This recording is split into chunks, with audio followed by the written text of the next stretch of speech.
Doğrudur. Bugünkü gündə, yəni həqiqətən, yəni sosial şəbəkələrə, yəni bağlantı çoxdur. Evdə, yəni ailə belə deyək, hamısı sosial şəbəkələrə bağlanır. Bəzi ailələr var ki, həm ata, həm ana, həm evdə uşaqlar hamısı sosial şəbəkələrdədir. Biri Facebook platformasındadır, biri Instagram platformasındadır, biri YouTube, biri TikTok. Hərə bir platformadadır və sosial şəbəkələrə bağlılıq həddindən artıq çoxdur. Yəni evdə, yəni ailələrin, məsələn, bəzi şikayətlər eşidirik ki, hətta ana belə deyək, sosial şəbəkələrə daxil olmaqdan uşağına vaxt ayıra bilmir.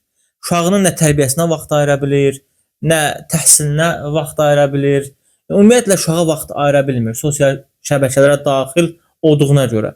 Yəni artıq sosial şəbəkələr bəzi insanlarda bağlantılıq yaradıb. Elə insanlar var ki, hətta yatmırlar. Sosial şəbəkələrə daxil olmaq üçün yatmırlar. Bugünkü gündə biz məsələn baxırıq, avtobusa daxil olursan, hərəsindən də bir telefon sosial şəbəkədə, metroya daxil olursan, hərəsindən də bir telefon sosial şəbəkədə, hansısa bir ictimai yerə gedirsən, yenə telefon sosial şəbəkə, hətta məktəblərdə belə, universitetlərdə belə ancaq sosial şəbəkələrdədir şəxslər. Ani bir vaxt tapan kimi, ani bir fürsət tapan kimi birbaşa sosial şəbəkələrə bağlanırlar. Bu da həqiqətən insanın İslami baxımından desək, qəlbin zəifləndirir. İnsanın qəlbi zəifləyir. Ruhun daraldır.